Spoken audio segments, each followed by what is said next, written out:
I had seen the magic shop from afar several times. I had passed it once or twice, a shop window of alluring little objects, magic balls, magic hens, wonderful cones, ventriloquist dolls, the material of the basket trick, packs of cards that looked all right, and all that sort of thing.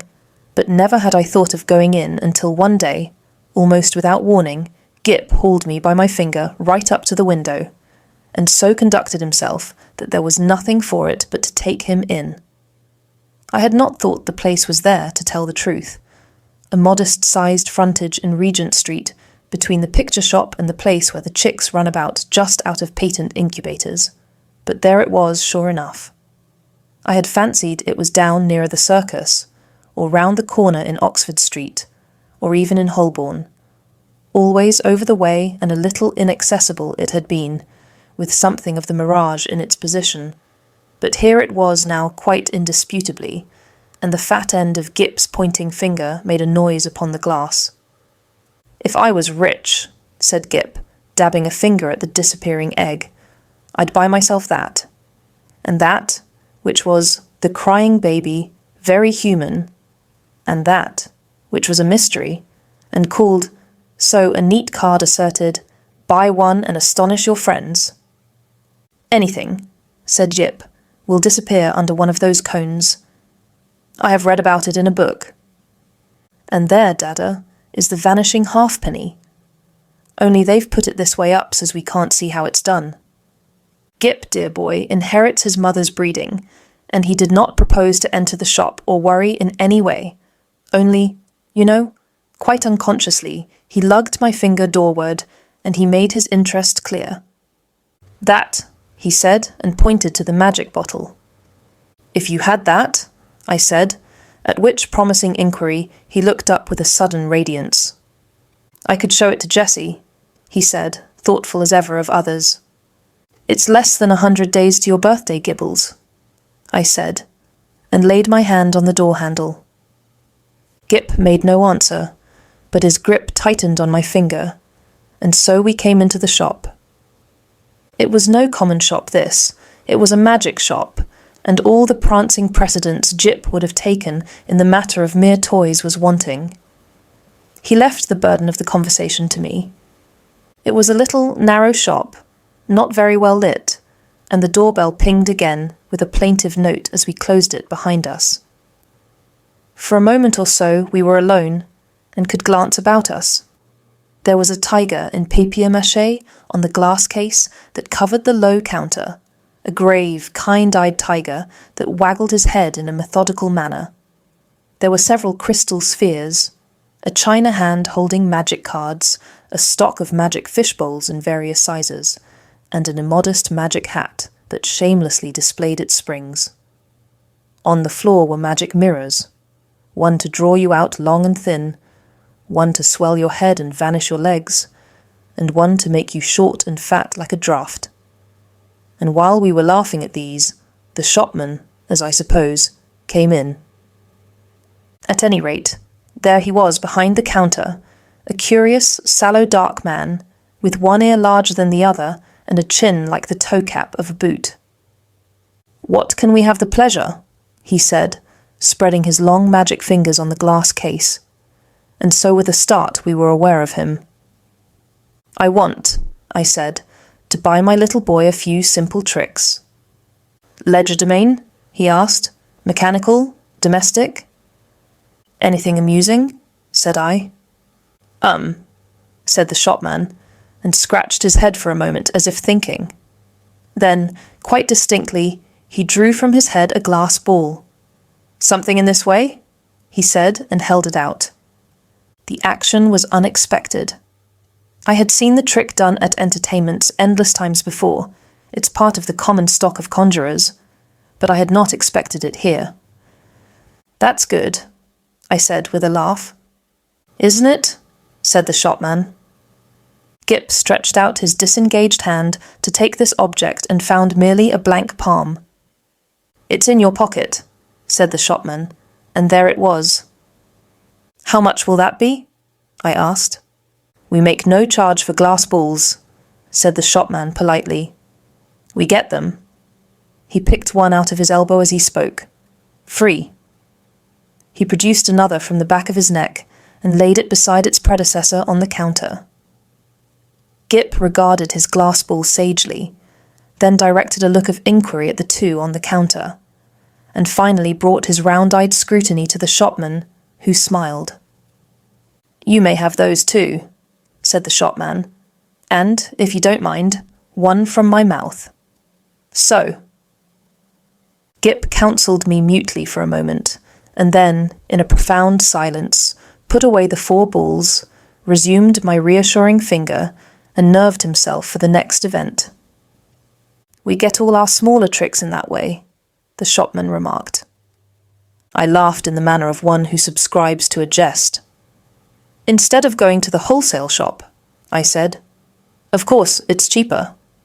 "In a way," the shopman said, "though we pay in the end, but not so heavily, as people suppose. Our larger tricks and our daily provisions and all the other things we want, we get out of that hat.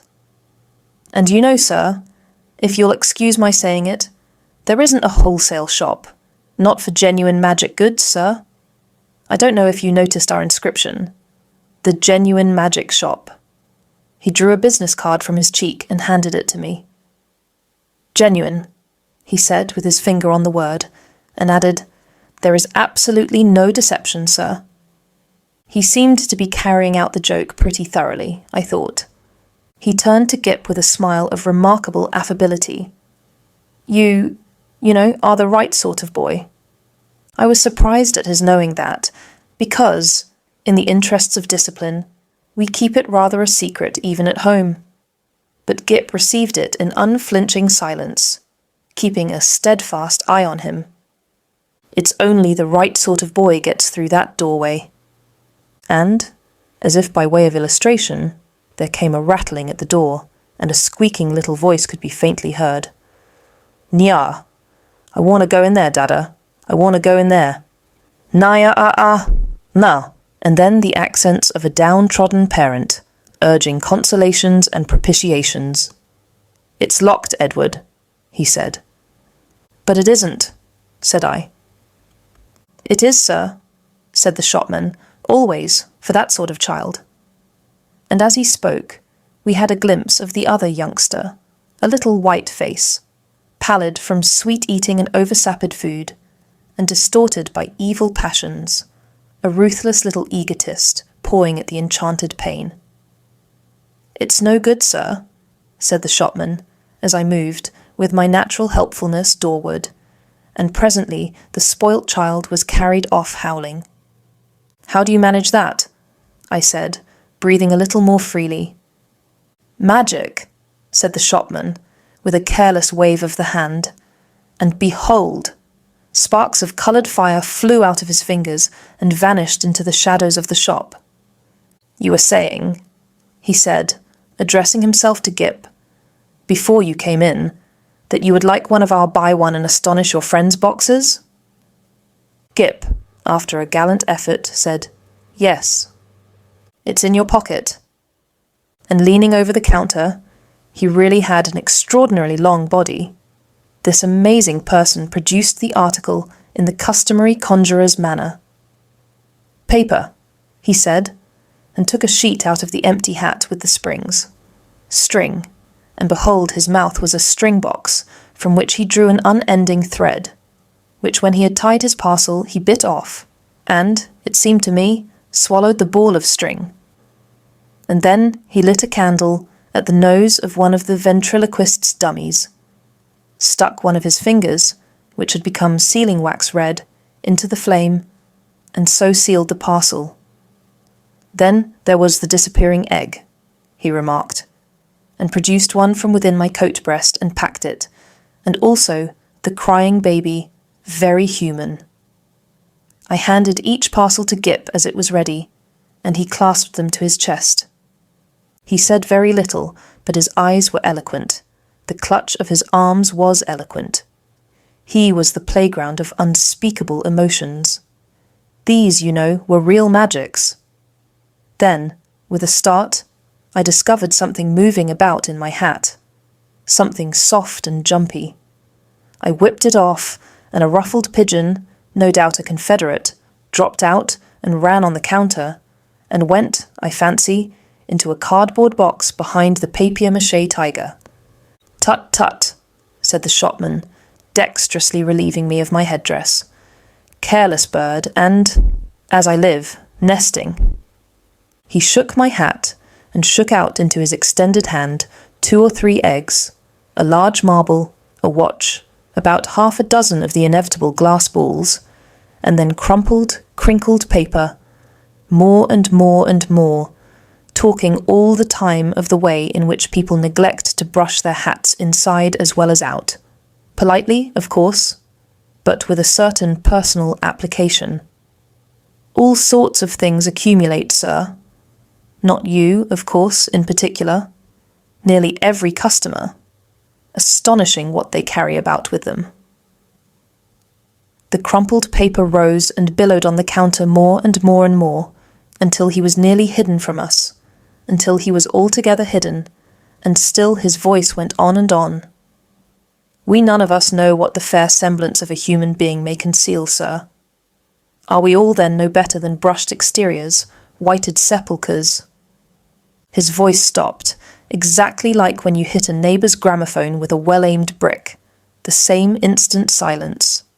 And the rustle of the paper stopped, and everything was still. "Have you done with my hat?" I said after an interval. There was no answer. I stared at Gip, and Gip stared at me, and there were our distortions in the magic mirrors, looking very rum, and grave, and quiet. "I think we'll go now," I said. "Will you tell me how much all this comes to?" I said on a rather louder note, "I want the bill, and my hat, please." It might have been a sniff from behind the paper pile. "Let's look behind the counter, Gip," I said. "He's making fun of us." I led Gip round the head-wagging tiger, and what do you think there was behind the counter? No one at all, only my hat on the floor, and a common conjurer's lop-eared white rabbit lost in meditation, and looking as stupid and crumpled as only a conjurer's rabbit can do.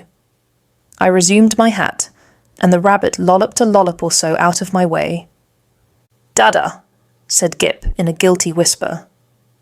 "What is it, Gip?" said I. "I do like this shop, Dada." "So should I," I said to myself, "if the counter wouldn't suddenly extend itself to shut one off from the door." But I didn't call Gip's attention to that. "Pussy," he said, with a hand out to the rabbit as it came lolloping past us. "Pussy, do Gip a magic." And his eyes followed it as it squeezed through a door I had certainly not remarked a moment before. Then this door opened wider, and the man with one ear larger than the other appeared again.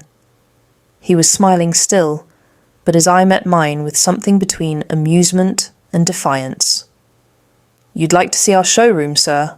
he said with an innocent suavity. Gip tugged my finger forward. I glanced at the counter and met the shopman's eye again. I was beginning to think the magic just a little too genuine. "We haven't very much time," I said. But somehow we were inside the showroom before I could finish that. "All goods of the same quality," said the shopman, rubbing his flexible hands together, "and that is the best. Nothing in the place that isn't genuine magic and warranted thoroughly rum. Excuse me, sir." I felt him pull at something that clung to my coat sleeve, and then I saw he held a little, wriggling red demon by the tail. The little creature bit and fought and tried to get at his hand, and in a moment he tossed it carelessly behind a counter. No doubt the thing was only an image of twisted india rubber, but for the moment... And his gesture was exactly that of a man who handles some petty biting bit of vermin. I glanced at Gip, but Gip was looking at a magic rocking horse. I was glad he hadn't seen the thing. I said, in an undertone, and indicating Gip and the red demon with my eyes. "You haven't many things like that about, have you?" "None of ours. Probably brought it with you," said the shopman. also in an undertone, and with a more dazzling smile than ever. Astonishing what people will carry about with them unawares. And then to Gip, "Do you see anything you fancy here?" There were many things that Gip fancied there. He turned to this astonishing tradesman with mingled confidence and respect. "Is that a magic sword?" he said. "A magic toy sword. It neither bends, breaks, nor cuts the fingers. It renders the bearer invincible in battle against anyone under 18. 1/2 a crown to 7 and 6pence, according to size. These panoplies on cards are for juvenile knights-errant and very useful. Shield of safety, sandals of swiftness, helmet of invisibility." "Oh, Daddy!" gasped Gip. I tried to find out what they cost, but the shopman did not heed me. He had got Gip now. He had got him away from my finger. He had embarked upon the exposition of all his confounded stock, and nothing was going to stop him. Presently I saw with a qualm of distrust and something very like jealousy that Gip had hold of this person's finger, as usually he has hold of mine. No doubt the fellow was interesting, I thought, and had an interestingly faked lot of stuff, really good faked stuff still. I wandered after them, saying very little, but keeping an eye on this prestidigital fellow. After all, Gip was enjoying it. And no doubt when the time came to go, we should be able to go quite easily. It was a long, rambling place, that showroom, a gallery broken up by stands and stalls and pillars, with archways leading off to other departments, in which the queerest-looking assistants loafed and stared at one, and with perplexing mirrors and curtains. So perplexing, indeed, were these, that I was presently unable to make out the door by which we had come. The shopman showed Gip magic trains that ran without steam or clockwork, just as you set the signals, and then some very, very valuable boxes of soldiers that all came alive directly you took off the lid and said. I myself haven't a very quick ear, and it was a tongue-twisting sound, but Gip, he has his mother's ear, got it in no time. "Bravo," said the shopman, putting the men back into the box unceremoniously and handing it to Gip. "Now," said the shopman, and in a moment Gip had made them all alive again. "You'll take that box?" asked the shopman. "We'll take that box," said I, "unless you charge its full value. In which case it would need a trust magnate." "Dear heart, no!" And the shopman swept the little men back again, shut the lid, waved the box in the air, and there it was, in brown paper, tied up, and with Gip's full name and address on the paper. The shopman laughed at my amazement. "This is the genuine magic," he said. "The real thing." "It's a little too genuine for my taste," I said again. After that he fell to showing Gip tricks, odd tricks, and still odder the way they were done. He explained them, he turned them inside out, and there was the dear little chap nodding his busy bit of a head in the sagest manner. I did not attend as well as I might. "Hey presto," said the magic shopman, and then would come the clear, small "hey presto" of the boy. But I was distracted by other things. It was being borne in upon me just how tremendously rum this place was. It was, so to speak, inundated by a sense of rumness. There was something a little rum about the fixtures even, about the ceiling, about the floor, about the casually distributed chairs. I had a queer feeling that whenever I wasn't looking at them straight they went askew, and moved about, and played a noiseless puss-in-the-corner behind my back. And the cornice had a serpentine design with masks altogether too expressive for proper plaster. Then, abruptly, my attention was caught by one of the odd-looking assistants. He was some way off and evidently unaware of my presence. I saw a sort of 3/4 length of him over a pile of toys and through an arch, and he was leaning against a pillar in an idle sort of way, doing the most horrid things with his features. The particular horrid thing he did was with his nose. He did it just as though he was idle and wanted to amuse himself.